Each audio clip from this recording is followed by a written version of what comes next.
Grego and Mikey's Sunday Papers. Grego and Mikey's Sunday Papers. Yeah. Recording. Read all about it, y'all. Read all about it. Atlanta. Hear ye, extra. Coming to you from Atlanta, Georgia, Nice. and Nashville, Tennessee. It's the Southern Papers, y'all. I'm going to be doing a Southern accent when I read some of these Florida firsthand accounts of the hurricane. Yes, obviously our top story, our hearts and minds and our souls go out to the Florida. How many people died in Florida? I don't know. After at one day, point I heard 9 or so. I mean, it might be way more. No, it's way up. Chris, will you look that up? We'll get the current one. It'll be more by the time this airs on Sunday because we're taping this on Saturday. Yeah. But I my haven't checked godmother, in. It's in North Carolina now as of Saturday. my godmother lives in Bonita Springs, which is like in the 14, that's it? 14 as of now. I don't want to say it like that. I mean, 14's tragic and it's terrible. But if this was Haiti, it would be like 10,000. Right. Although, man, a lot of. I mean, did you see some of the footage in Fort Myers? Oh, it's crazy. There was Yeah. one, the time lapse. It was like a news webcam, and the webcam was set up on like what looked like the 3rd Street Promenade. It looked like a little bit of a walking mall, a walking area, and it started coming in. And what's the best way I can say this? I said no way while watching the time lapse footage when it was only 3/4 of the way up, and then it got absolute. It was a river. I think it's the second biggest storm to hit Florida in the last like 50 years or something. Yeah, no, it was big, and listen. That's what we're going to talk about. They knew it was big. They predicted it was going to be big. Yes, and they also predicted it was going to be hard to accurately tell where it would make landfall. They said all. Anyway, there's a lot of controversy about. Denman just corrected it that it is at least 46 people. Jeez. have Then it became a died. hurricane again over the Atlantic. What's that? It became a hurricane again after leaving Florida when it went over the water. Damn, it's transitioning from a female to a male to a bigger male. Did you see the sharks swimming in like the waters around Tampa? I did see that. Yeah. In like a neighborhood, and it was eating. They showed it eating an animal. Really? Probably a dog or something, but you could see it attacking an animal in the water. You'd think it would lose its appetite at least for a little. The shark must be even a little disoriented, right? I know. That's what you love about a shark. It's like a metaphor, man. You never lose your focus. no Like matter how what often happens. is a shark seeing a tricycle on a lawn? Yeah, right. Never. Yeah. That shark should be our Florida man for this week. Oh no, I have I put a Florida man in from the storm. Yeah, of course. Yeah.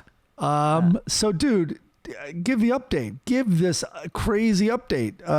What Crazy world are week. you living Crazy in? week. Yeah. I flew to Austin, Texas on Monday, and I did the Kill Tony podcast Monday night, which was amazing. 'Cause I don't know if people know the Kill Tony podcast, but it's Tony Hinchcliffe, who you know.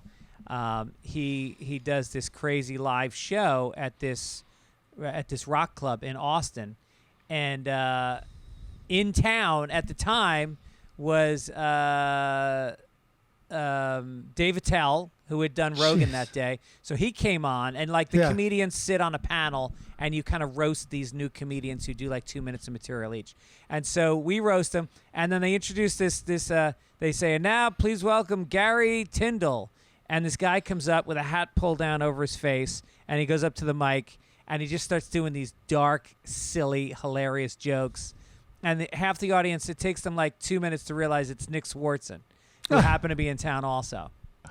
And then who else was in town? Oh man, what a night! Doctor, what's his name from Loveline? Dr. Drew Pinsky. Oh, all right. He came up on stage and he like evaluated somebody, and then Duncan Trussell. It was crazy. It was the craziest fucking lineup. Wow. So that was fun. And then the next day I did, did Two Bears, One Cave, Tom Segura's podcast with Bert Kreischer. So Bert's away, so I subbed for Bert, and I did that podcast, which was really fun. Tom's got this new studio in Austin that's like, Jesus Christ. When I look at my studio, my studio is like the size of a small hotel room. And these guys have like 10,000 square foot, just huge. It's crazy. He's got like a dozen people working. I met the president of his company. Chris Denman is the president of my company. Well, he's the president of other people's companies too, so I wouldn't flatter yourself. Yeah, right. It's just so pathetic. That's my president. I got to impeach this motherfucker. And so we did that, and then Tuesday and Wednesday night we did live shows at the Vulcan, which is this rock club downtown. And everybody dropped. I got a video message. You texted me. You and Adam Egget together. That was very cute. Adam Egget, the guy that booked the Comedy Store forever, is out there running Joe's Club, which opens in January. A lot of people know him as Norm's right-hand man, his sidekick on his podcast, and a real amazing character in his book as well. So funny. And he's great. Now, when is Joe opening his club? It looks like January. It's taken a while. They're making some last-minute tweaks because Louis C.K. was in town, and he came down and looked at it and gave Joe some notes on the size of the stage and some other stuff. And Joe was like, yeah, let's make those changes. So they delayed the opening to make the tweaks. Oh, very cool. Yeah. And then so I did those, and then I did Rogan on Thursday. And then Rogan on Thursday night, Rogan's like, hey, what are you doing this weekend? And I was like, not much. I got a couple spots back in L.A. He's like, you want to go to Atlanta and do the Fox Theater, which is like one of the most famous theaters in America? Oh, yeah, it is. And so I was like, I don't know, Joe, how are we going to get there? He's like, private jet. I'm like, okay, I think I can swing this. So we did a show last night, and then we got another one tonight, and then I go back to L.A. tomorrow morning and staying in the Four Seasons like a fucking baller. Look at you, flying private back to L.A.? Yep. No. First class, baby. Oh, really? Oh, yeah. Wait, why is that? Because that's what you were flown to Austin in? Yep. Oh, man. Look at you. Look, you're killing it. And then I go back to my life. How was the Fox, man? How was the Fox Theater? It's really cool. It was built in 1929, and it's got all these posters up of like Diana Ross and Richard Pryor, all these people that have played there over the years, and it's just so fun. It's just so old school. Like, it's got this elevator that you'd be afraid to get in, and there's an elevator operator, and there's literally three of us. There's like two opening acts and Joe, and he sat there for 3 hours just to take us up and down once. It's a good gig. Good gig. And it was a lively crowd. They're very Rogan fans are pretty whipped up, and so it was very intense.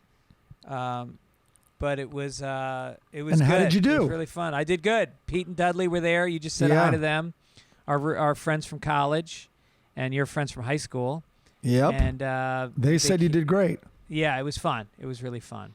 Nice. So I'm psyched. And you're in Nashville. What's going on in Nashville?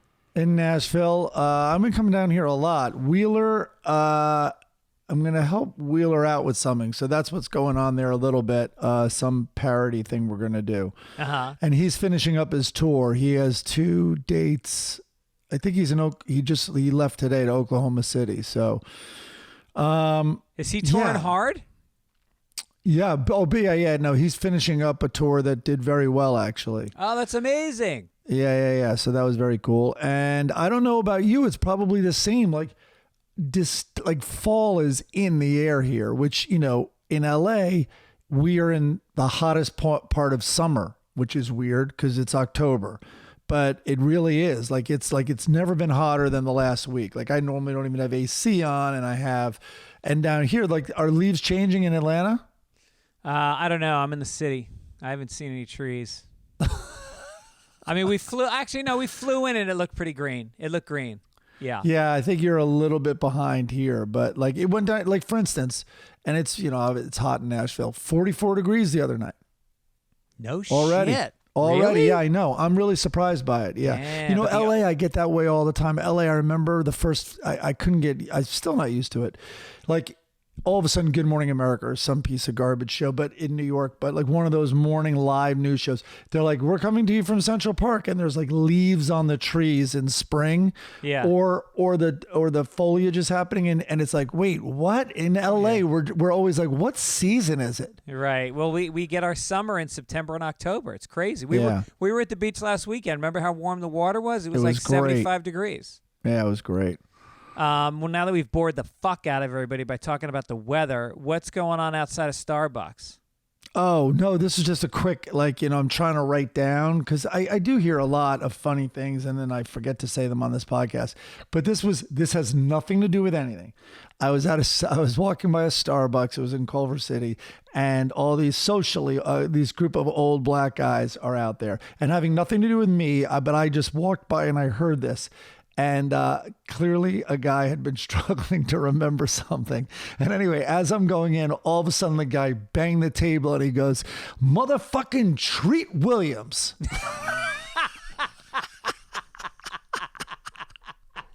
That's amazing. Like, what? That's amazing. I didn't even stop going in. I'm like, I don't want to know the context. I don't want to know anything. But that guy was struggling to get that name, and then he did it. And if you gave me about a year to guess what name he was trying to come up with, it would not have been Treat Williams.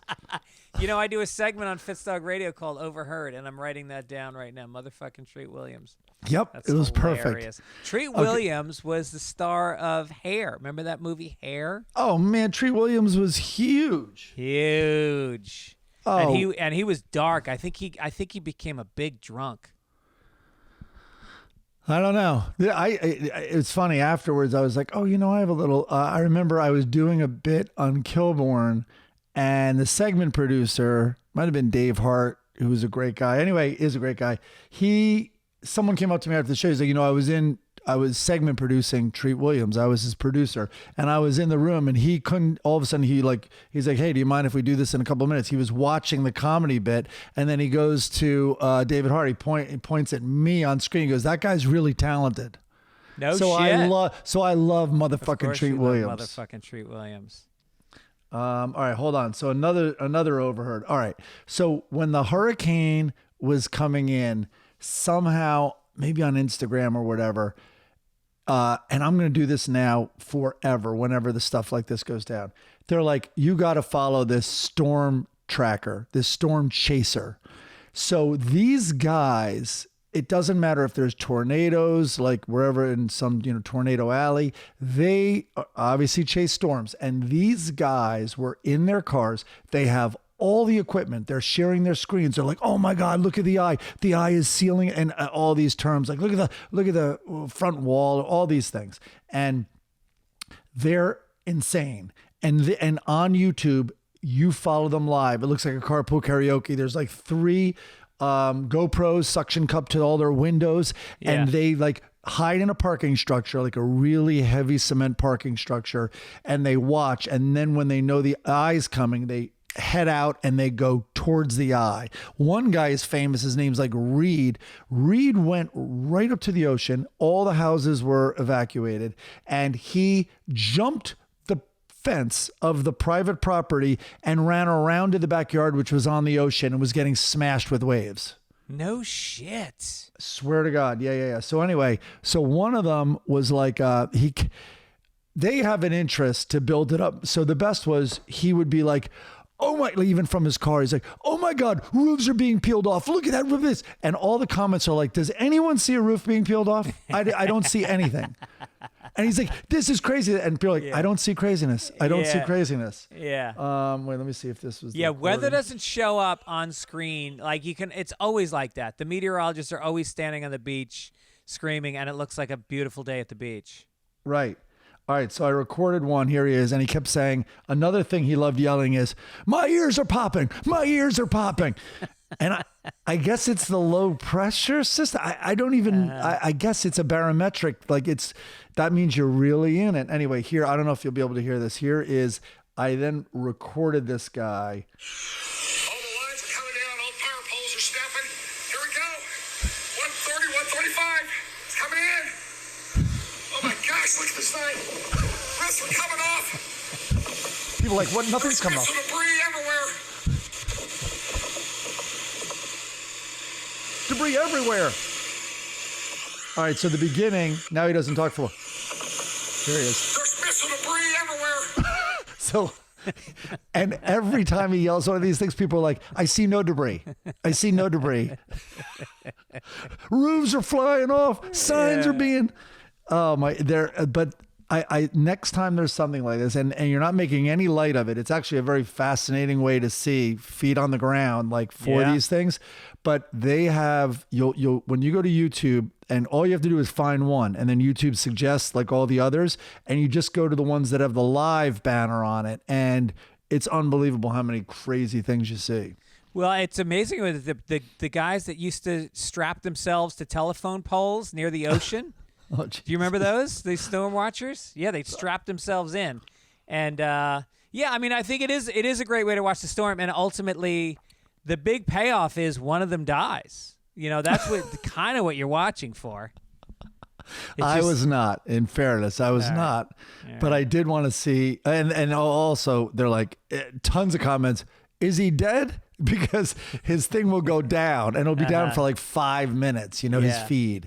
And it's just, blank screen. But well, my godmother left. She's in Bonita Springs, which is like in the center of where it hit. And so she left town on Monday, and she drove to my mom's because my mom's on the East Coast where it was fine.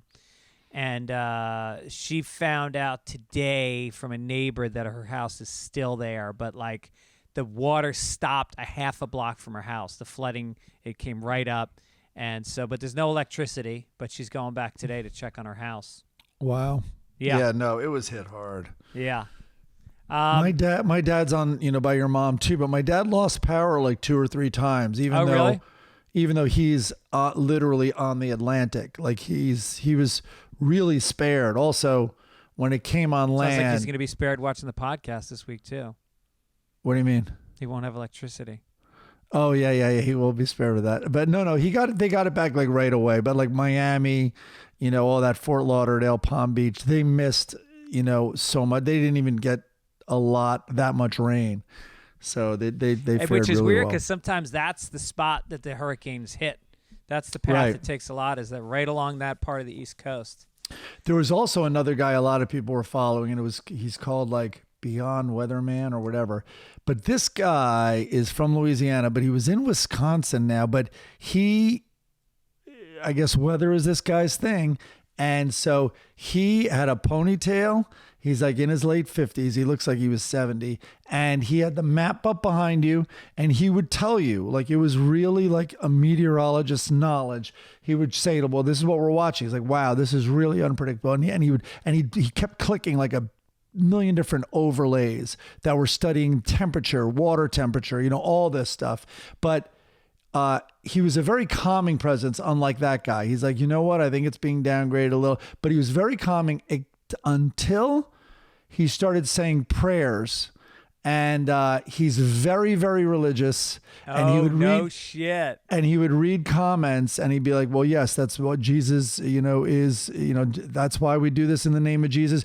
And all of a sudden, I was like very rattled by, all of a sudden there was an alarmist, and this is my reaction, I'll own it, but it was like, no, I'm no longer calm. Like this guy, guy, is waiting for the apocalypse. Damn. So, yeah. Shout out to Michael Solomon, who did our logo for this week. Little shout out to the Queen. Very cool. Look at you. He actually made that a long time ago, but I found it. I remembered in the folder we had this, so we pulled it out. I look pretty. It's a good look for both of us. Yeah. And then the song was from Quintet featuring Elle, which I think is his daughter, and it's adorable. And again, we are getting to the end of the music folder. Yeah. Very cool. Corrections, Carl Leiden said your office isn't indiscriminate, it's nondescript. Okay. That's fair. I think indiscriminate means keep a low profile. Yeah. And what does nondescript mean? Like Or boring? are you thinking discreet? Are you thinking discreet? Oh, I'm indiscriminate? thinking No, discreet. isn't it indiscriminate? You're not discerning? Not discerning. I don't know. And I wonder. nondescript means. Wonder if my little telephone here would do it. Nondescript means it's blah. Yeah. It is Yeah, my nothing office needs a nothing makeover. worth describing. I need one of those shows where 5 gay guys comes into my office and like makes it fabulous. I need one where 5 gay guys come in and help my vocabulary. Indiscriminate. Here is the definite. Done at random and without careful judgment. See? I would say my office is indiscriminate. Not exercising discrimination. Well, I've rarely have black people in my office. Okay. It's You would actually if not you true. were in I've had Atlanta, right? I've had like, I don't know why. It was like Black History Month on my podcast the last couple months. I've had almost all black guests. All right. You're a little late. You're a little late to the party, but I like it. Or early. Also, Morgan Hradecki. I've never seen HR in a name. That's the last name is Hradecky. Mother Love Bone Hradecki. was Pearl Jam until Andrew Wood, the singer, died. Then Eddie Vedder took over, and they wrote 10. So I said 10 was the first Pearl Jam album, and in fact, yeah, it was. So what he's trying to say is that there was an incarnation of Pearl Jam before they were Pearl Jam, but that doesn't count. Your Pearl Jam knowledge drives Dickie crazy, by the way. Oh, really? Dickie's a very big Pearl Jam fan, from Rosie's Bagels. And then we got another person, I forgot to write their name down. Fuji's album, The Score, was their second album. Blunted on Reality was their first. Love your show, boys. Much love from an Englishman that escaped to New Zealand. Fuck the inbred monarchy. Well, now that's not nice. You read it.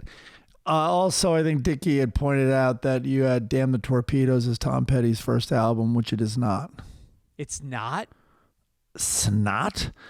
Yeah, I mean, I'm taking Dickie's word for it. I mean, I don't know. Let's see. You go ahead. You want to read this ad while I look it up? Denman can look Oh, this no, up. do your dates. I've got some tour dates coming up. New Orleans this weekend, October 6th at the Howlin' Wolf. Lafayette, Louisiana, October 7th at Club 337. Chicago, October 15th at the Den Theater. Come out and meet my son. He'll be in the audience. San Francisco, November 3rd through 5th at the Punchline. November 16th at Oklahoma City. Tampa and Fort Worth also coming up in November. So go to fitzdog.com. Get some tickets. Get them because they're going to sell out because I just promoted all these dates on Rogan and all these other places. So I have a feeling we're going to get some good crowds as opposed to the usual shows. Here's what we have for advertising this week. We have our good friends at Policy Genius. Not an insurance company. It's a marketplace that helps insurers shop their multiple options, compare quotes. It's pretty amazing. And if you don't have, I mean, I bought life insurance when my kids were little, and it if all the stress you have in your life about raising kids, the number one is, what if I die? What's going to happen to my family? And will I be caught cheating with a man? Those are probably the two biggest ones. And so I got life insurance, and it has let me sleep for the last 20 years. It is peace of mind that costs very little, especially if you go through Policy Genius. Things like mortgage payments, student loans, all kinds of stuff. It doesn't go away when you die. You still, your loved ones still have to pay that. And people think that their jobs will cover it. Most people need 10 times more coverage than their job gives them. So do it now. Inflation is kicking in. Life's going to get more expensive. Lock down your insurance rate now. You can compare prices. They don't get paid from the insurance companies. They're looking out for you. It makes it easy to compare quotes from companies like AIG and Prudential in one place. Find the lowest price on life insurance. You could save 50% or more on life insurance by comparing quotes with Policy Genius. Options start at just what? This can't be right. $17 per month for $500,000 of coverage. What? That's a sucker bet not to take it. Just click the link in the description or head to policygenius.com to get personalized quotes in minutes and find the right policy for your needs. Do it. Head to policygenius.com. Get your life insurance quotes. See how much you can save. 5-star reviews everywhere. They don't sell your stuff, your personal information, and they've helped 30 million people shop for insurance. So do it. There you go. All right. All right. I looked up Tom Petty's first album, not surprisingly. It's called Tom Petty and the Heartbreakers. Yeah. Okay. And I knew this track was on the first album. I would have lost a lot of money betting it was track number 10 out of 10, but that is American Girl. Oh. I bet there's a story, like it was maybe added. You know, you hear all these stories of like songs we all now love where there was an album and then they got a note like, you need a single on here. Right. You know, some ad exec saying it like it's an easy thing to add. And then meanwhile, those last minute ads have sometimes really paid off. I don't know if that's a story There's here. a famous example of that. Under the Bridge by Red Hot Chili Peppers was a single they needed to add. And Well, I know he didn't think it was anything, and he was at Rick Rubin's, and Rick Rubin was going like, he's like, well, what's in your journal? He's like, what's that? He's like, oh no, man, that's like that's sad. Like that's low key sad. And he told him to do something with it. And it was a hit. And it was a hit. The suits are always right. Fuck the music. Fuck the artist. The suits are always right. Let's get to the front page. Do it. Well, that's a real crisp newspaper. Extra! Extra! Read all about it! Extra! You want to read it? No, this is your story. Oh, okay. A woman spent 3 days in the hospital. This I put purposefully as the first story because when it comes to Sunday papers, it's the important, hard-hitting stories that we want to hit you with. A woman spent... I had the hurricane first, and it got moved for this. A woman spent 3 days in the hospital after her daughter's dog accidentally did a poo on her face while she was asleep. Amanda Gomo, 51, was taking an afternoon nap with Chihuahua Belle when the pooch became ill and had violent diarrhea. Violent. The mom of 3 was asleep with her mouth open. And then when the messy accident occurred and got in her mouth, she ran to the bathroom to be sick, but later ended up in the hospital with a gastrointestinal infection passed on from the pet. And alas, a new porn category on an ex-hamster. Did a Gomo. What a name, Gomo. The dog did a Gomo. You know, I could see Brule doing this and being very into it. If Brule, it just was one little, instead of biting someone's face while they napped, which was that Tom O'Neill? Yeah. Just pull a Gomo right in the mouth. I got Gomoed. And that, by the way, is the worst Or part of that. Bruleed. You got Brule. That's the worst part of the afternoon nap is waking up with that shit breath. Yeah. Violent diarrhea. This is your story also. White House officials work to explain why President Joe Biden called out the name of a deceased congresswoman as if she were still alive at an event on hunger and nutrition. Jackie, are you here? Where's Jackie? He said at the event, referencing Representative Jackie Walorski, who was killed in a car accident during the summer. Oh, no. White House Press Secretary Karine Jean-Pierre told reporters that the president had Walorski on, quote, top of mind at the event as she had helped organize it. So I see dead people. They've always said he has sixth sense. This is not going to go well for the Democrats when Biden announces his reelection campaign and he replaces Kamala with Jackie. Jackie, where's Jackie? Right by my side. Always. Oh, my God. Can you imagine? Yeah, the next campaign, just imagine the Republicans have got this clip queued up in edit bays, just waiting for the election to start. Yeah. I mean, just run that. Just run that and then put a question mark and end of commercial. Poor Jackie. What the hell happened there? I don't know. For me, I think I'd be like, if I had that job, or you, if you or I had that job, we can't even recall names when we do this podcast and we prep for it. I would be calling Jackie's name out constantly. I would be assigning her work and then blaming her when shit didn't happen.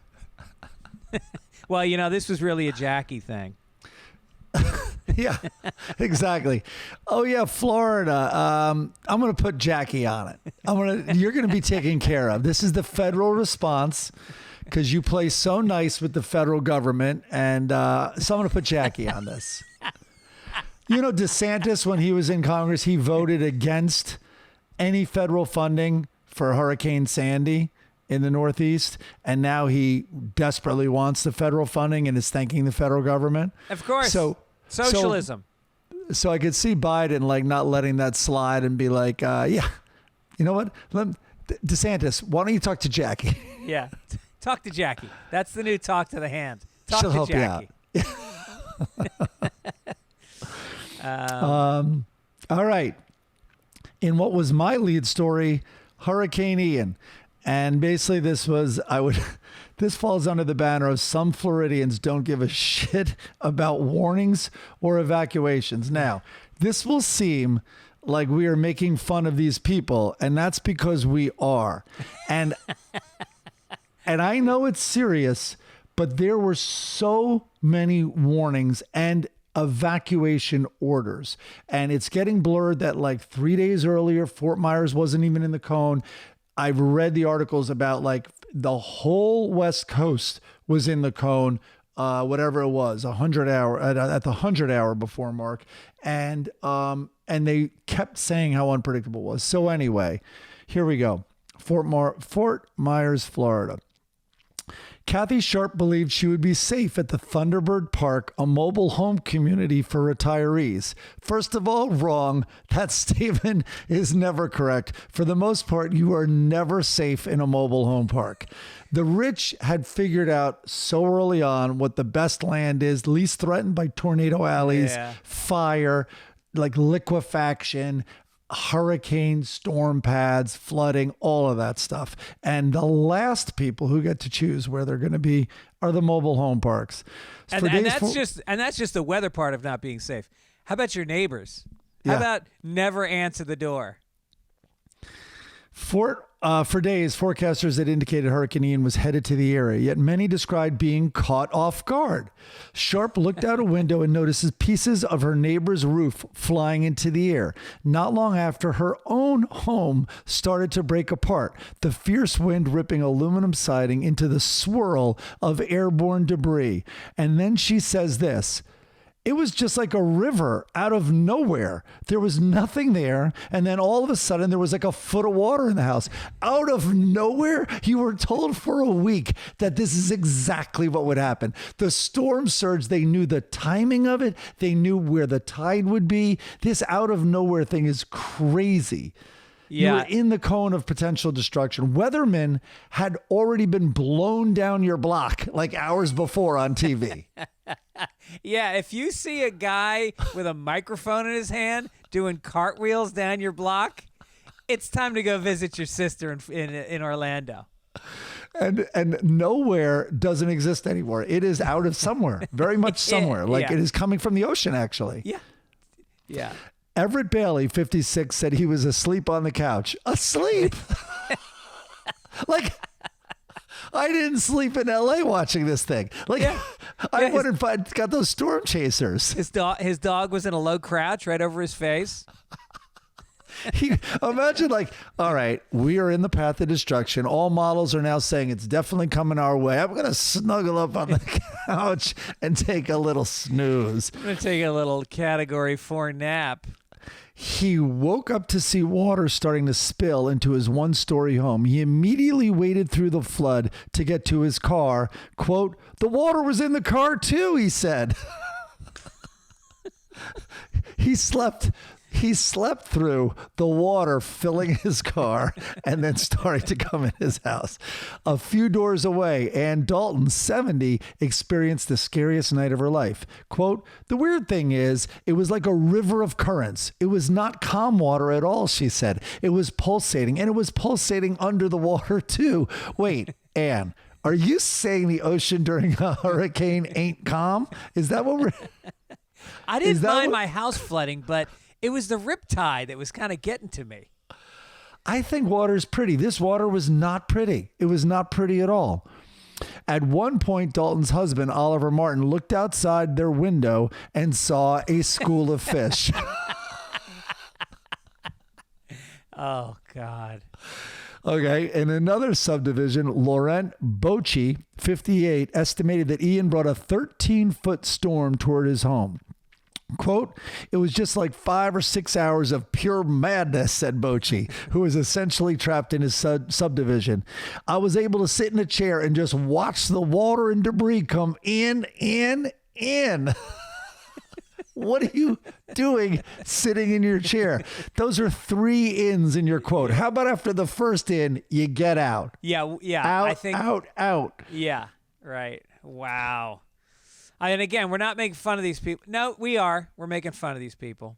Bocci's neighbor, Karen Moore, said she will never again underestimate a hurricane. That line got me. Like, did you not know what a hurricane is?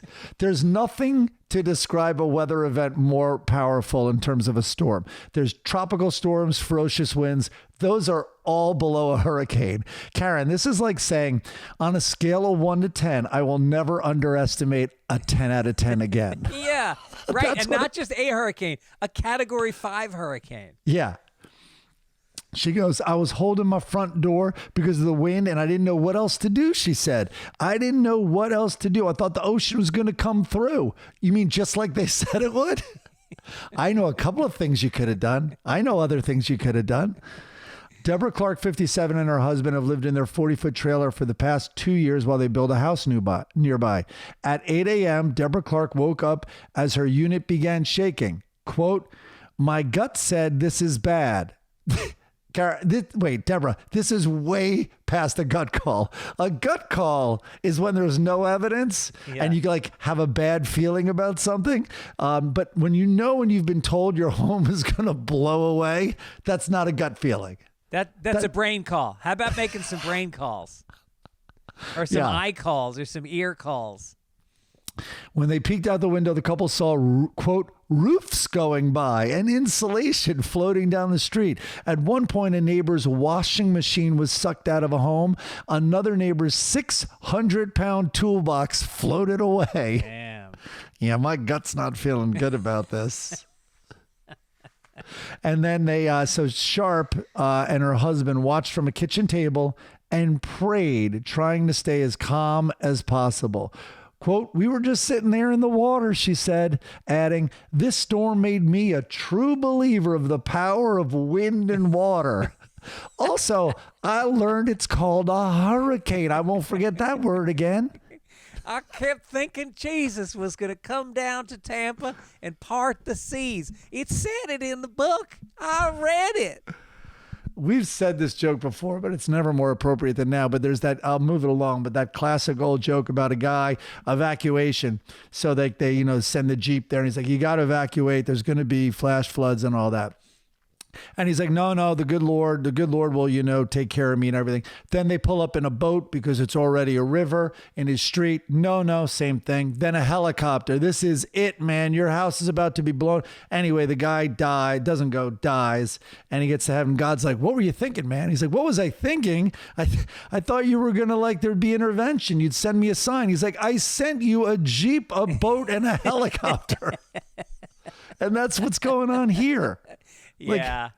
I mean, it's Jesus. It's like, it's not like you live in a state that doesn't have hurricanes. Like, this is something that you should be prepared for on an annual basis. I know. And when you see it coming, I mean, it had been talked about for a week and a half. and then it hits Cuba. And the only thing that's then for certain is they're like, this is going to hit the west coast of Florida, and it could be anywhere. Then they narrowed it on Tampa, and then they kept saying it was unpredictable, though. And sure enough, it was 95. I think it's 95 miles south as the crow flies to Fort Myers. But listen, and I understand if people want to stay in their house, and like, that's the way I'll go out if I go out. But when you're then causing all these resources to be spent on you, and you're exasperated and you're like talking to the news, I kind of respect, I guess, the people who were like maybe even died, or they're not talking to the news, but they stayed in their house and it's a shit show, but they did not want to leave it. Like, I get that. Yeah. But these people who are surprised, that's what I don't get. People are going to laugh at me when I get stabbed staying in Venice all these years. Right. We all saw it coming, Greg. Yeah. And all you did was sit at your table and wonder, why am I being stabbed right now? I'm being actively stabbed, and I'm praying. I'm praying on it. My gut says it's being stabbed right now. Don't stab me in my gut. I won't have any sense of what to do. Oh my God. Well, listen, so many people lost everything. It is tragic down there. All the people that evacuated, the ones that didn't, I mean, it was crazy. And I guess the response has been pretty good. Oh no, there's people, I mean, the other states that have shown up, like, you know, all the neighboring states, people had just like, you know, construction vehicles and ambulances and everything lined up, and they all just descended on Florida right after. It's been a great effort. What I feel bad for is like the next couple of years trying to get your homes fixed, you know, trying to get fucking, you know, materials and labor to get your life back in order again. That's the hardest part after these things. And there's so many fucking charlatans that show up, and they take from Charlotte. Right, that's why they call them charlatans. And they take big deposits, and then they just disappear, and they don't do any work, and people are so desperate that they pay it. I didn't see it coming. He said he was going to fix everything, and my gut told me I could trust him. You know, I decided not to use my head because my gut was really burning, and I thought, that's telling me, give him the money. Honey, we might listen. Look out the window. There's a school of fish. We might be in trouble here, according to my gut. Do we live in an aquarium? Because my gut says a school of that there fish. shouldn't be a school of fish in our living room window. And by the way, I cut the line, but the husband then goes, and these weren't like very small fish, like a foot or bigger. Like that was literally in there. Honey, did you feed the fish? Oh, wait a minute. We don't have an aquarium. That's our lawn. Our cat's having a time, I'll tell you this. So confused. Honey, did you put a 60-pound toolbox in the aquarium? 600, by the way. 600. Floating away. I doubt it could rip me away. I mean, because I weigh 650 pounds. All right, on to lighter fare. First openly transgender Army officer indicted. The Justice Department accused an Army doctor and a Johns Hopkins anesthesiologist of conspiring to provide the Russian government with medical information about U.S. soldiers and their relatives. The indictment names Jamie Lee Henry, an Army major at Fort Bragg, who had a secret security clearance, and Henry's spouse, Anna Gabrielin, a Russian speaker who is affiliated with Johns Hopkins. Anyway, the anesthesiologist told the undercover agent during an August 17th meeting that, quote, she was motivated by patriotism toward Russia to provide any assistance she could to Russia, even if it meant being fired or going to jail. The two of them gave the undercover agent medical information on at least 6 patients and highlighted a medical issue that Russia could exploit. So goddamn women soldiers, man. That's the problem as I see it. That's the problem. I mean, really? No hints that this might be somebody who likes to go undercover at all? That she likes pretending? Yeah, that you might be fooled by appearances? You might be fooled by this person's appearances. That's all I'm telling. Very unpredictable. And they say transgender women in the military have no balls. Come on. Big set of balls on this one. Meanwhile, Putin's probably like, don't get any more information from her, please. It's just not a good look for us. We're about, 60 years behind here. Yeah, I feel a little bit mixed about this information. Yeah. Good news for Gubbins. You know what I'm doing with Pussy Riot here, right? I'm locking them up every chance I get. Yeah.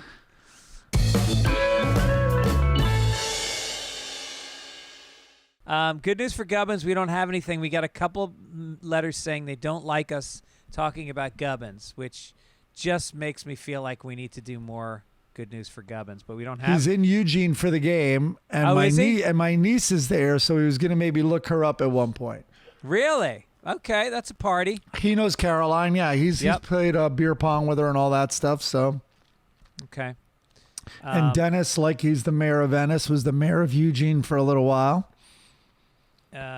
Entertainment.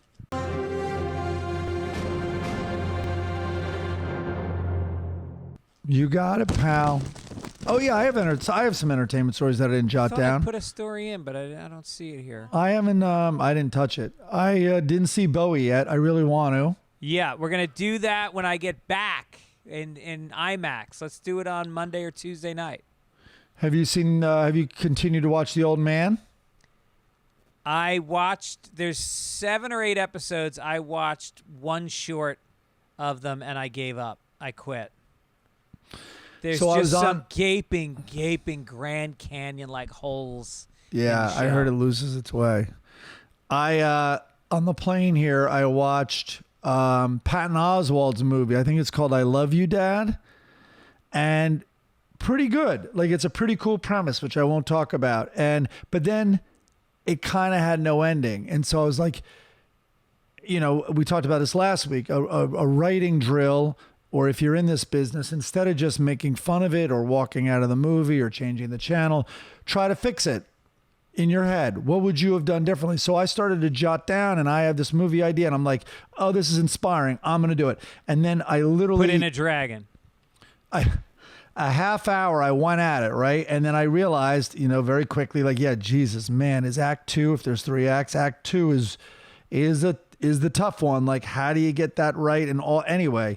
I then got exhausted. I'm like, all right, let me watch something else. I'm like, oh yeah, you know what I haven't seen in a while? Adaptation. Totally not knowing what I was turning on, because it is literally about trying to write a screenplay and how he's pulling out his hair, constantly masturbating. And that movie, which won Oscars, is so goddamn good. Charlie Kaufman, directed by Spike Jonze. Nicolas Cage playing 2 roles, twin brothers. It's so good. It's amazing, and it's a great Chris soundtrack Cooper's amazing. Too. And you know what I realized? Chris Cooper in the movie, the more I'm watching it, because I haven't seen it since it came out, Chris Cooper is playing... Did you listen to the podcast S-Town? Shit-Town? Yes. Yeah. Well, there was a few of them. The first one was about Providence, I think. Oh, no, I'm thinking of Crime Town. Shit-Town was the one set in the Deep South, right? In Louisiana?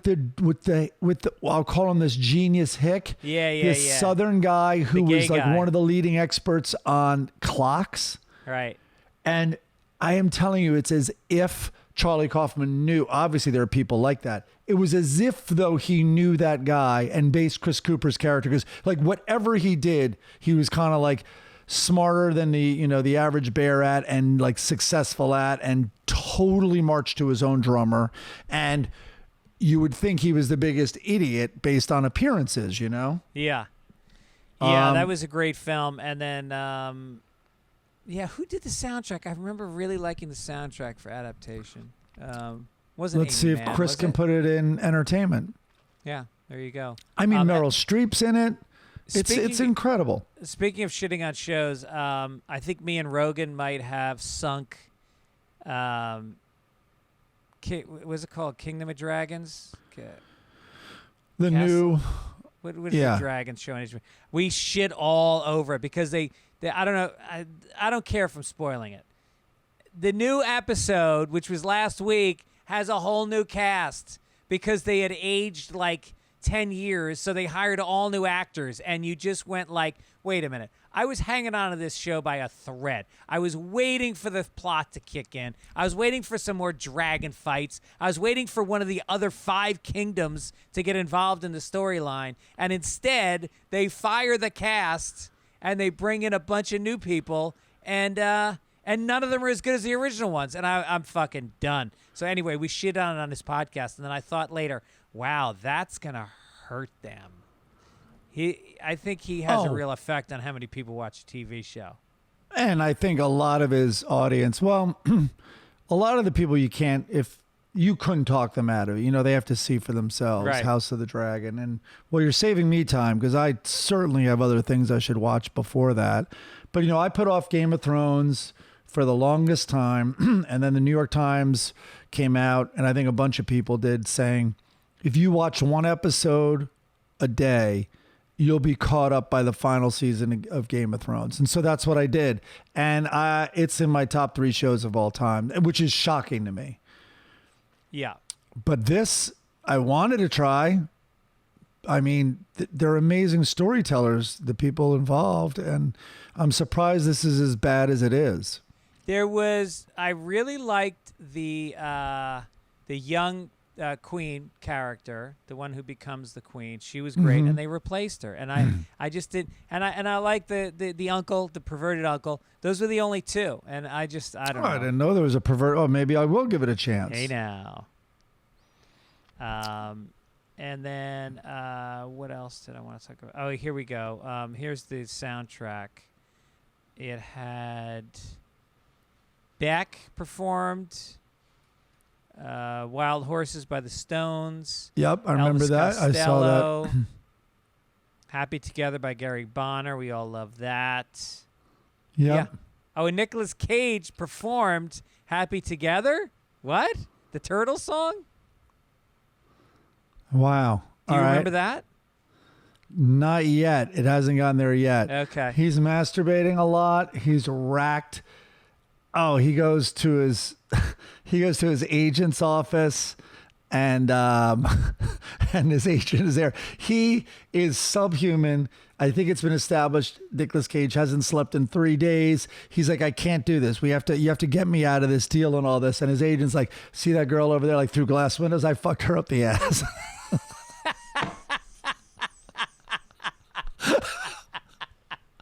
That's amazing. Yeah. Nicolas Cage is like, what? It's great. Again. All right, here it is, folks. The section you've all been waiting for. Make America Florida. All right.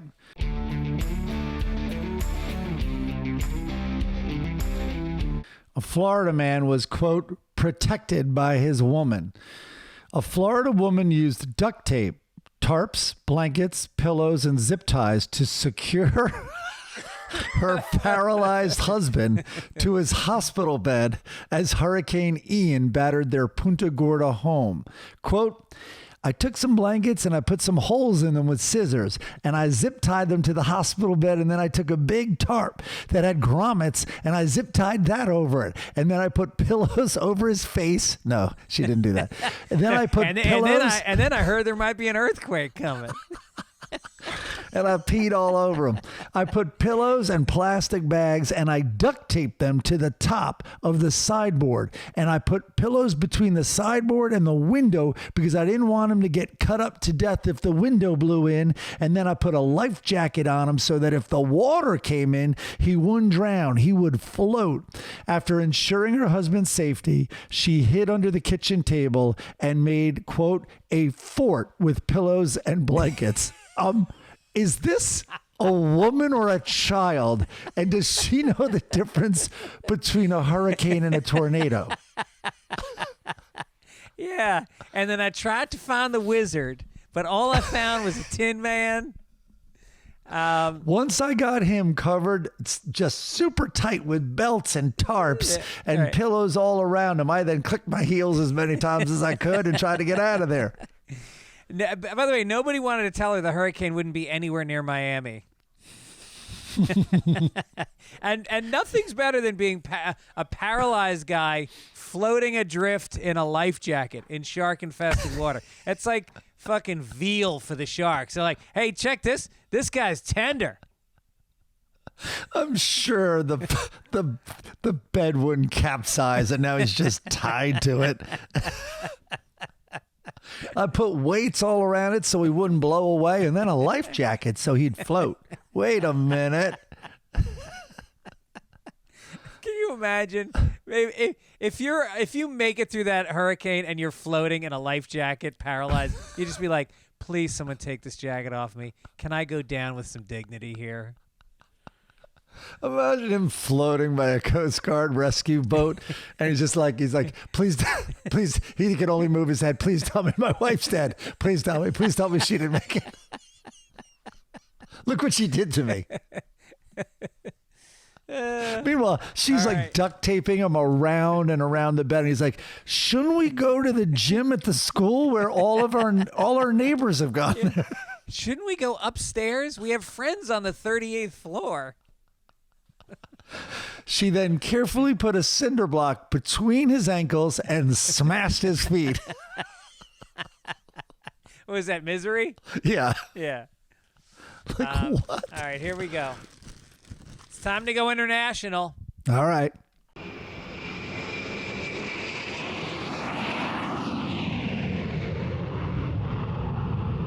Nicaragua President Daniel Ortega has issued another statement against the Catholic Church, describing the religious institution as a, quote, perfect dictatorship for not allowing members of the church to elect the Pope.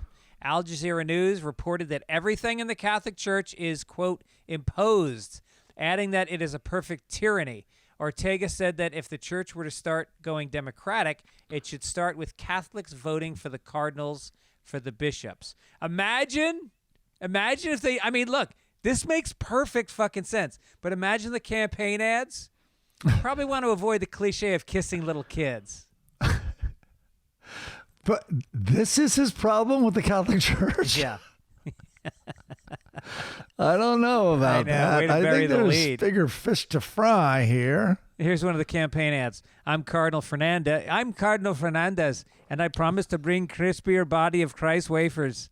What am I doing, an Irish accent? I don't know what just happened there. I couldn't even stick to my Florida accent. I don't know what I was doing. I'm Cardinal Fernandez, and I promise to bring crispier. I can't do a Spanish accent. I'm not going to try. Crispier body of Christ wafers and replace the wine with tequila. There's your word. By the way, I once heard Cardinal Diaz confessions, and it's not pretty. He has thought, adios mio, the thoughts he's had. It's not adios mio. It's Dios mio. Adios mio, I think, means bye to me, which might work here. Oh, bye to me, the thoughts. Adios mio, that's what it's literally written as in the script. My kids are fluent in Spanish. Yes. They're both fluent. Both of them are fluent. Adios mio. Adios mio. Then you're going to like confuse it. Dios muchacho. Oh, God. All right. Here Time comes sports.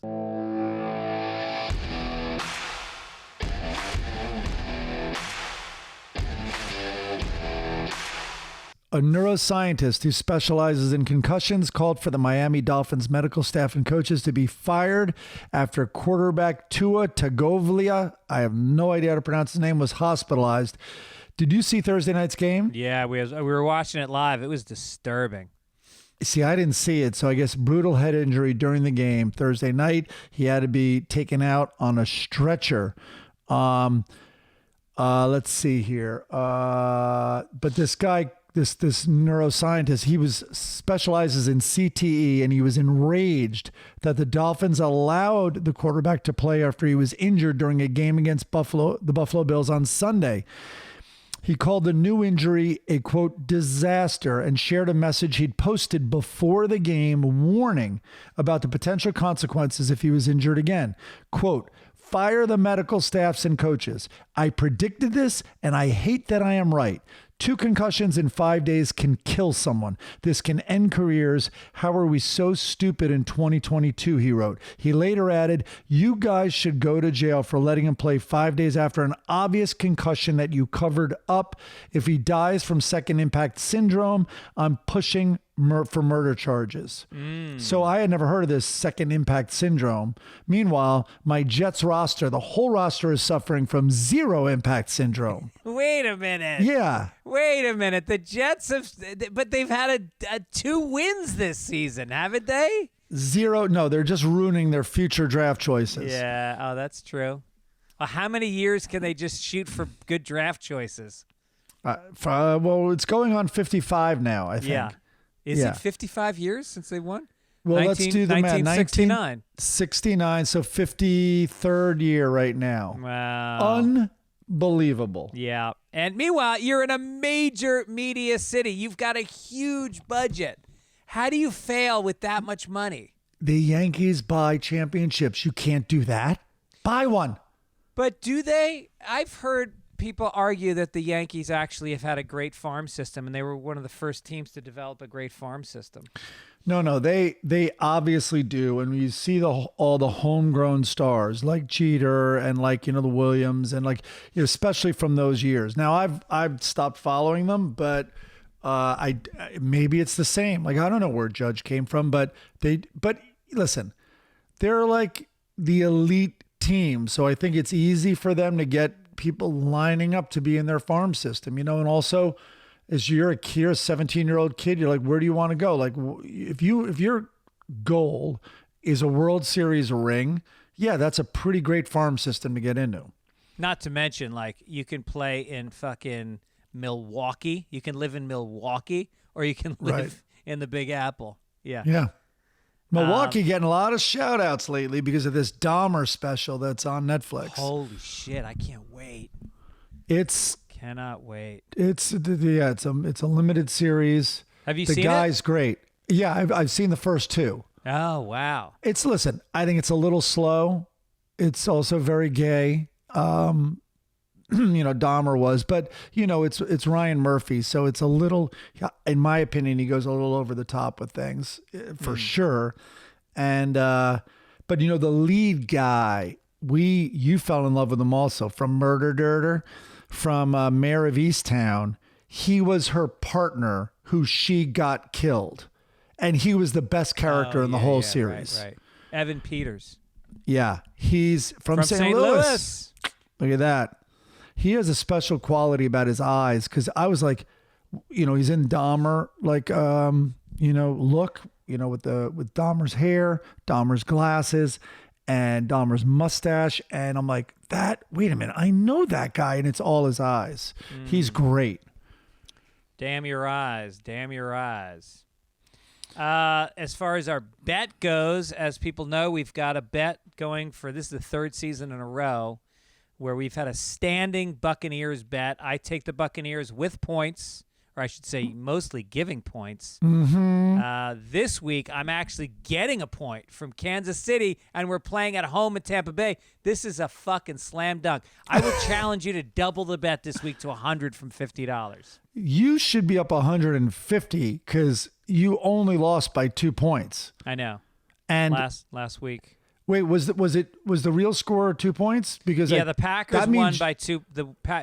We lost to the Packers by 2 points, and the spread was like 2.5 or something. Or 1.5. Oh, maybe. Yeah, whatever it was. I yeah, lost. like I think it was like our difference was like a half a point or something. Yeah. I think whatever. It was so close. So you're fucked this week. I'll tell you that. Oh, I'll tell you that. Bring it on. What bring am I, that it guy now? On. They're going to win one. You know what? They're also going to try to win one for Florida.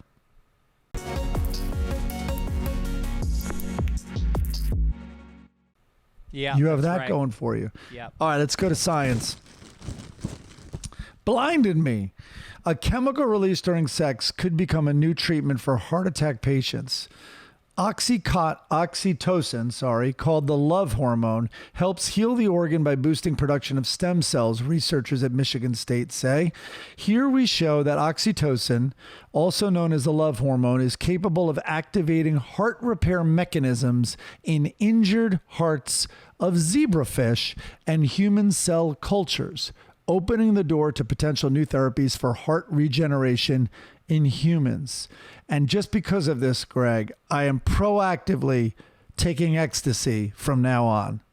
Oh, so before the podcast, it'll be a little Ritalin, a little ecstasy? I'm thinking so. What, I mean, ecstasy used to be prescribed. Why are we? I know it might do long-term damage and you won't be able to produce serotonin and oxytocin on your own, I guess. But my gut tells me that's not true. Yeah, as long as your gut tells you, that's all that matters. So they found this out studying injured hearts in zebrafish. By the way, the scientists pointed out that a zebrafish is a really good fuck. So, I mean, that's just a corollary advancement. I thought I didn't know what, when I first saw this article, I was like, because I saw oxytocin, I saw the chemicals, and I also saw like found in like MDMA or what MDMA releases and stuff. And they're talking about damaged hearts. And I'm like, is this about heartbreak? Is this like, yeah, anyone can tell you ecstasy will help heal your heart for a couple of hours for sure. Yeah. So yeah, I didn't know they were talking about, so when they're talking about the hearts that are damaged, because I was like, all right, how are zebrafish getting damaged hearts? And they're talking about from attacks where part of the heart is eaten by another predator and they regenerate parts, including a heart. Oh, interesting. That wily little zebrafish. Damn. Yep. Let's get to this day in history. Let's do it. In 1780, this was a very big day. I grew up in Tarrytown, New York, and this is the second most historic day in Tarrytown history. Wow. October 2nd. The first was when Caitlyn Jenner won the Olympics in 1976. Caitlyn Jenner did not win the Olympics. You're allowed to historically say his name. Can you? Yes. All right, so, yeah, I'm not going to say it. I mean, you're not going to go back and scratch his name off any trophy that it's on. Well, his name is all over the local high school because she won all the sports records, the track and field records back at Sleepy Hollow High School.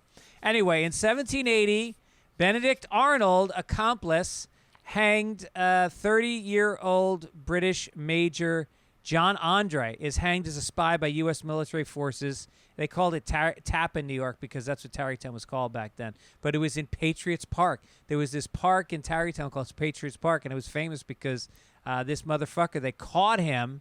He had papers. Wait, it's a little unclear. So in Tarrytown, Benedict Arnold wasn't hanged there. This was his accomplice, John Andre? John Andre. Yes, John Andre. He was an accomplice. He was captured by the Patriots, and they found incriminating papers in his boot. And he was returning from a meeting with Benedict Arnold, who was also a spy, and he had offered to surrender the strategic Hudson River fort to British for a bribe of $20,000. Wow. So when he heard about Andre's capture, Benedict Arnold fled to the British warship Vulture and subsequently joined the British in their fight against the Patriots. He was sentenced to death, and Andre was then hung like a fucking traitor that he was. What went on? What became of Benedict Arnold? Well, he fought against the Americans. No, I know, but fought for then the British. Then what? Was he hanged? I used to know this stuff. Benedict Arnold. I'm gonna just put Benedict Arnold hanged and see what happens. Oh my God, we were out with some friends at Joe Rogan's last night, and one of them was saying that she was looking up. Oh, where was it? Benedict Arnold died in London, dude. Oh, all right. So I guess he survived the war. Let's see his cause of death. What? This is the opening line on Benedict Arnold's cause of death. After years of suffering from gout and other health conditions, Arnold died in London at age 60. What? No shit.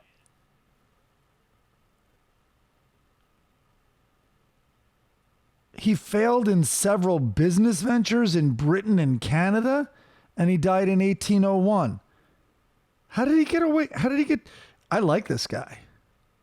Yeah.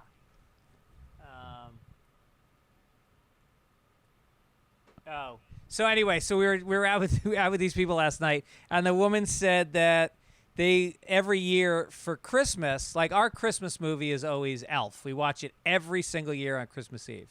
So we were talking about that, and she goes, ours was always Die Hard, and which I guess I didn't think of it, but that's a Christmas movie. Remember, he's trying to get home to his family for Christmas. And she goes, until my friend said, but you know they say butt fuck in Die Hard. It's not really a kid's movie. And she's like, there's no way. I watched it every year. They don't say butt fuck in Die Hard. And he's like, Google it. So she Googles Die Hard butt fuck, and his fucking screen pops up with the most heinous gay porn. She's like, my whole browser history got rearranged from one Google search. We know your type. The algorithm has seen this plenty of times. Die Hard. All right, let's do some letters to the editor. Sure thing. Wade Daniels says, you've mentioned George Washington on Sunday Papers. A professor of Native American Studies told me that the tribes referred to George Washington as, quote, burner of villages. Damn. Yeah, he killed a lot of indigenous people. Well, that's the thing to remember, too. The Revolutionary War that we're talking about, Benedict Arnold tried. You know, we talked about it last week, that line that it's a bunch of white slave owners who didn't want to pay taxes anymore. Like, nothing, very few things in history are black and white and that clear. Yep. Andrew Patterson said on a recent episode, you were talking about how tattoo artists learn. I have been tattooing for around half my life. I learned on grapefruits, bananas, and human skin. Grapefruit Simmons. Grapefruit Simmons. I tattooed myself and friends more than anything. Now when I teach someone, they start on fake skin. It's a shitty rubber that's nothing like the real thing, but it's great for getting a feel for the machine. Then they tattoo friends for free. It normally doesn't take... That's the thing. There's certain things you want for free. Movie tickets... passes to a parade. Are you there? Did you freeze? Red Bulls at a street festival. Those are things you want for free. Tattoos, pay for the fucking tattoo. Pay as much as you can. It's going to be on you forever. Get the greatest tattoo you can afford. Dude, what's that on your back? Oh, yeah, man, it was free. My friend's learning to be a target. He's like, it says Die Hard butt fuck. In giant letters down your whole back. It does? I shouldn't have got it on my back. He said it was Popeye with a can of spinach in his arm. That's what I asked for. Ross Tokosh says, we asked people what their ideas were for the best first albums. We touched on this earlier, but some submissions. This gentleman, Ross, says, I'm a big Weezer fan, which means I'm a 35-year-old white virgin. I find something to love about all their albums, old and new. I was never a big Weezer fan. I mean, yeah, they got a couple hits. But I loved Weezer. He said their debut album is pretty undeniably one of the best first albums of a band. He also said, and then Kip Waxland said 9 Inch Nails, Pretty Hate Machine. I have a very hard time listening to an entire 9 Inch Nails album. I mean, you got to be in a fucking ramped up mood to match the intensity of 9 Inch Nails. Well, they have very ethereal, mellow stuff, but it is haunting, though. No matter what, there's tension. It's intense. Yeah. Radiohead, Pablo Honey, great album. I mean, it's hard. It's hard to look back on that because of what they The next album, the Benz, OK Computer? The Benz was, the bridge between the Radiohead we know now and rock. And oh my God. So it's very hard for me to look back on Pablo Honey. Rage Against the Machine was the next one here on this list. By the way, Pablo Honey is, do you know what that reference is, right? No. The Jerky Boys. In one of the prank phone calls, it's a woman's voice and going, Pablo Honey, don't. You don't remember that? I am doubting that Radiohead listened to the Jerky Boys. Chris Denman, can you look up what Pablo Honey refers to? I just assume that because it's a funny line from the Jerky Boys, Pablo Honey. And then he said Rage Against the Machine, self-titled. Dude, that album is so strong. Yeah. Yeah, track 1, first album. Killing in the Name of, track 2. It's crazy. Outcast, Southern Playalistic idyllic music. Mm-hmm. You did great there. Speaker Box was the album of theirs that I loved. It was a double album, and Big Boy was one album, and then what's his name was the other album. Oh, here it comes. Here, the album title comes from a prank call sketch by the Jerky Boys in which the caller poses as the victim's mother and says, Pablo, honey, please come to Florida. York said it was appropriate as the band were Mother's Boys. A sample of the sketch appears during the guitar solo on How Do You. Radiohead listened to the Jerky Boys. That's amazing. I was obsessed with the Jerky Boys. Oh, please. Just in case. I don't see so good, damn it. Rizzo. And I'll bring all my glasses then. Sandalwood, I don't know what the fuck. It's unbelievable.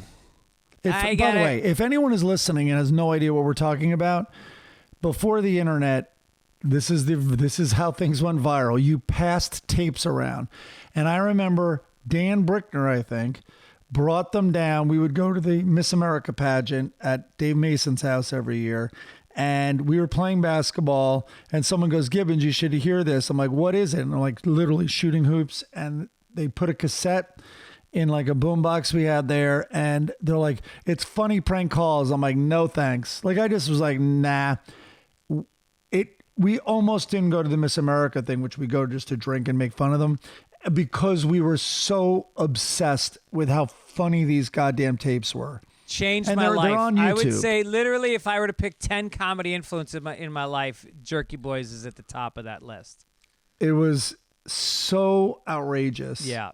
I think it led to Jackass. It led to the prank calls on The Simpsons when they call Red. Red the bartender was a reference to the Jerky Boys. Kurt Denninger says Illmatic by Nas in 1994.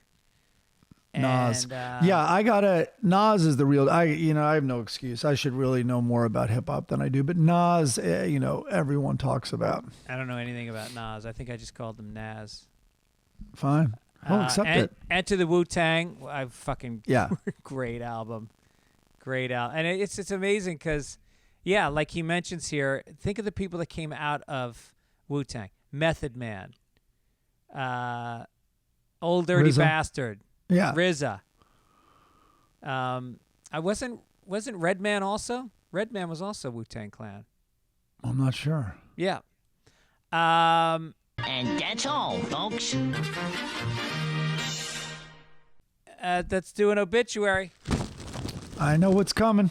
Speaking of rap, Coolio was a rapper and an actor who won a Grammy Award for his 1995 #1 single, Gangsta's Paradise. What a song. Holy shit. Yeah. Was that song big? It's got over this was before he died. It had over 1 billion views on YouTube and over 1 billion streams on Spotify. He was born.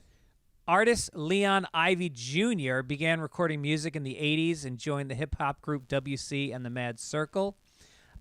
His breakthrough came in 94 when he released the album It Takes a Thief, which had Fantastic Voyage.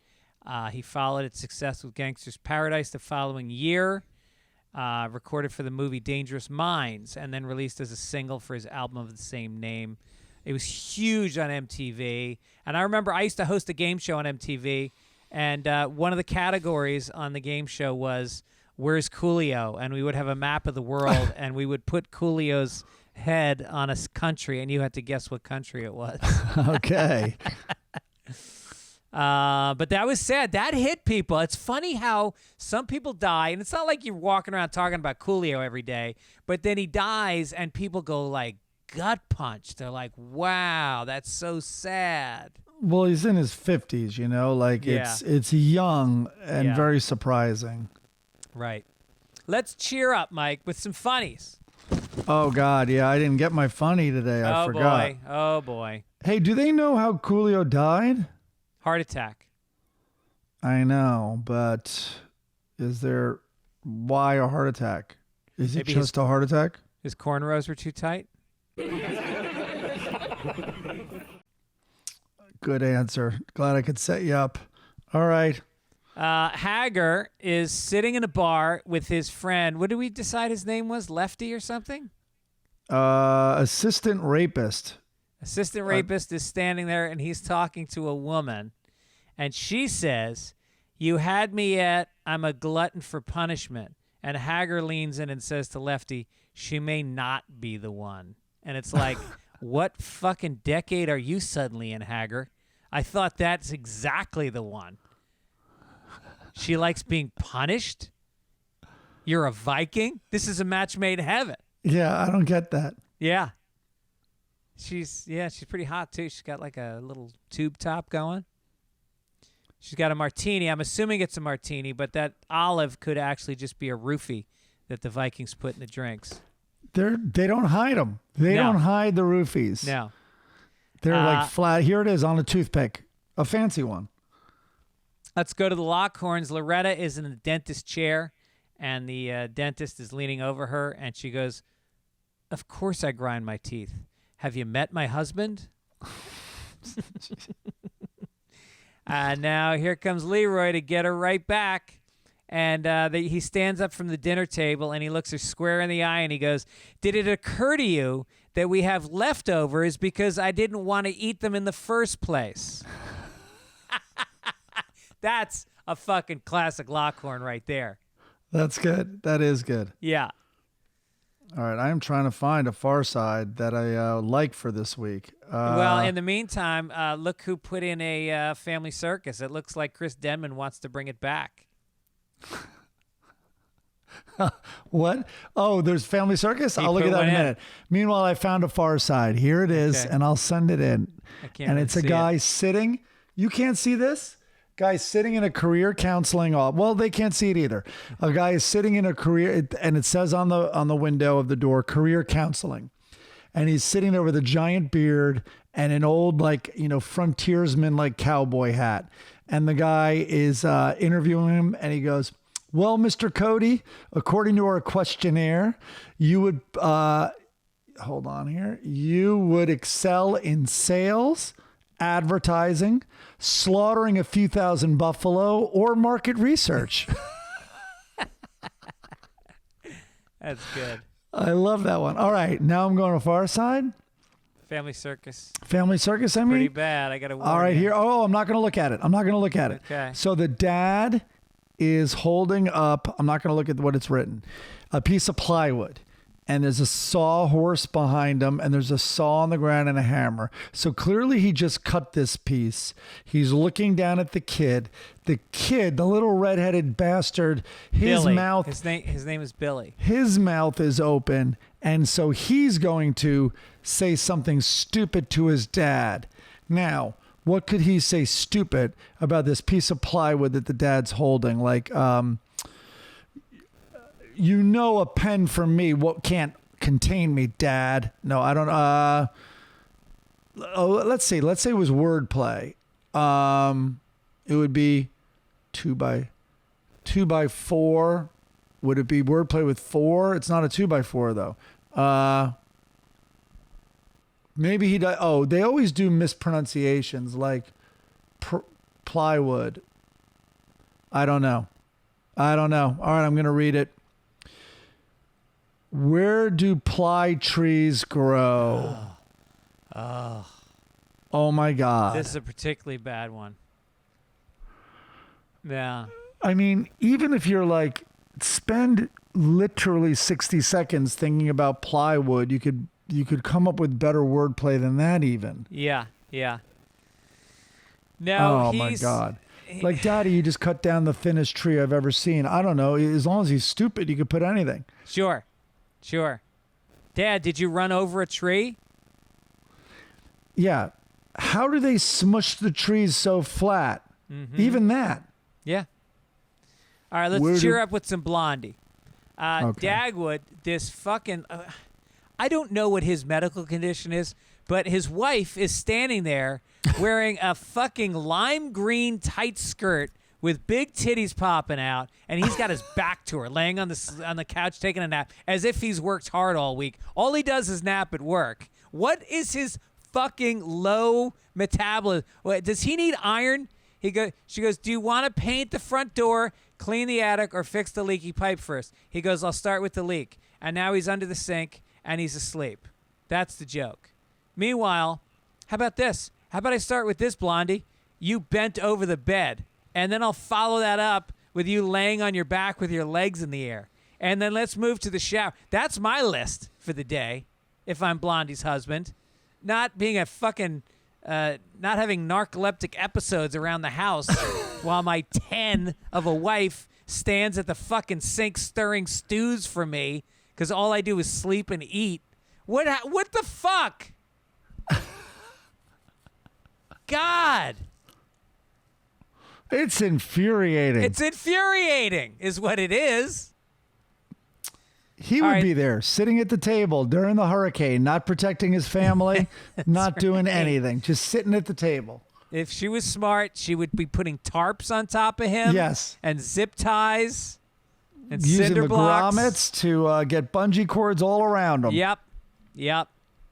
All right, well, listen, Mike, I just got a text from Joe. We're going down to the SKY Steakhouse right now. We're going to dinner before the show. Look at you. Very exciting. Let's go see the Bowie movie when I'm back in town, either Sunday night, Monday night, or Tuesday night of this week. Let's go see Bowie. We're going to have to find IMAX. I heard it's worth it to see it in IMAX. Don't forget, everybody, policygenius.com to find out how you can provide security for your family. Do it. Also, don't forget, I got some tour dates coming up. Go to fitzdog.com. Follow us, by the way. I am at Greg Fitz Show on Twitter and Greg Fitzsimmons on Instagram. You are Gibbons Time on Gibbons all social Time. All the media other Gibbons were platforms. taken. I took Gibbons Time. And we want to thank Midcoast Media, Chris Denman and Beth Hoops and Key and John, who all do a fantastic bang-up job for us week in and week out. Sure do. And thank you guys for listening. We appreciate your time. Spread the word. Go to Apple Podcasts and leave us 5-star reviews and comments. That helps us keep the bills paid. And that'll do it. That'll do it for this week. And if I'm going to plug anything, it would be Adaptation. Yeah. Watch I'm Adaptation. going to rewatch that. I feel like rewatching that. Oh, especially since you just read Kaufman, which I got to do. I got to get that book. Yeah. All right. All right. I think it's time we say take it ish. Take it ish. Have fun with Rogan, man. Thanks, man. See ya. All right. Bye. Grego and Mikey Sunday papers. Grego and Mikey Sunday papers. Yeah. Most papers are a moo-moo, but these are more like a kangaroo with big ginormous purple teeth and a face that's like a big red wreath. Grego and Mikey Sunday papers. Grego and Mikey Sunday papers. Yeah. Grego and Mikey